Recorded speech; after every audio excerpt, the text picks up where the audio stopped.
Seks atau jenis kelamin adalah hal yang paling sering dikaitkan apabila kita sedang berbicara mengenai gender. Lalu, apa perbedaan di antara keduanya dan apa hubungannya dengan kodrat? Untuk beberapa menit ke depan, bersama saya, Gita Maulidina, NIM 1940210022 dari kelas A5 KPI dalam video singkat untuk memenuhi tugas UAS Public Speaking yang diampu oleh Bapak Mansur MA. Kita akan membahas mengenai perbedaan antara seks, gender, dan juga kodrat. Baiklah teman-teman, kita mulai bahasan kita pada hari ini dengan ungkapan sebagai berikut. Yang pertama, seorang laki-laki memiliki penis, memiliki buah zakar, mengalami mimpi basah, menghasilkan sperma dan mengeluarkannya. Sedangkan perempuan memiliki vagina, dapat mengandung, melahirkan, dan menyusui.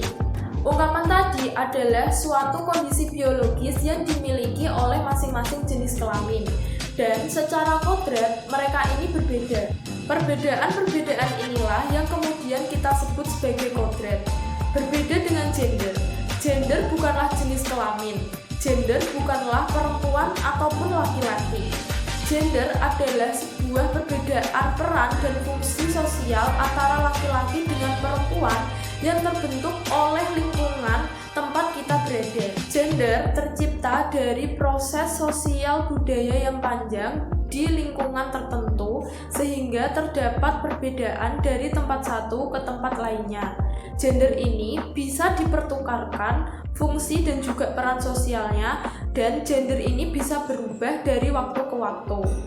Kita ambil contoh saja kegiatan memasak, mengurus anak, mencuci piring, mencuci baju, mengangkat galon, bekerja di luar rumah. Ini adalah bentuk dari gender, di mana kegiatan ini bisa dilakukan oleh siapapun tanpa memandang jenis kelaminnya. Perbedaan seperti penis dan juga vagina, bisa melahirkan dan juga bisa menyusui, inilah yang disebut sebagai kodrat. Bahwasanya hal-hal tersebut tidak dapat dipertukarkan baik antara laki-laki maupun perempuan. Perempuan tidak bisa menukarkan kodratnya untuk melahirkan kepada laki-laki. Begitupun laki-laki tidak bisa menukarkan kodratnya yang memiliki penis kepada perempuan. Sedangkan dalam hal gender yang bisa dipertukarkan peran dan juga fungsinya, seperti perempuan bisa memasak dan laki-laki pun juga bisa memasak, tidak memandang jenis kelamin seperti perempuan dan laki-laki. Semua manusia pada dasarnya memang bisa memasak. Semua manusia pada dasarnya bisa mengasuh anak. Semua manusia pada dasarnya bisa mencuci piring ataupun mencuci baju. Nah, hal seperti inilah yang disebut dengan gender. Jika saja peran gender ini dianggap sebagai sesuatu peran yang dinamis, maka kita tidak akan aneh lagi jika kita melihat seorang suami yang memilih melakukan pekerjaan rumah tangga seperti mengurus anak, mencuci pakaian, menyapu, mengepel, sedangkan istrinya bekerja di luar rumah.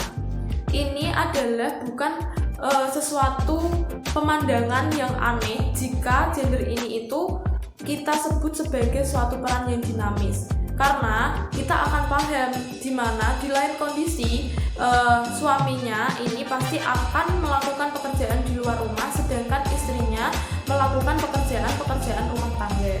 Gender sebagai bentukan dari proses sosial, maka peran gender ini dapat berubah-ubah dari waktu ke waktu, sehingga memungkinkan untuk dipertukarkan peran dan juga fungsinya tanpa dikatakan menyalahi kodrat. Singkatnya adalah setiap perempuan ini juga memiliki hak yang sama seperti bekerja di luar rumah ataupun memimpin apabila perempuan ini itu memang benar-benar memiliki kemampuan dalam hal tersebut seperti bekerja di luar rumah ataupun memimpin suatu organisasi.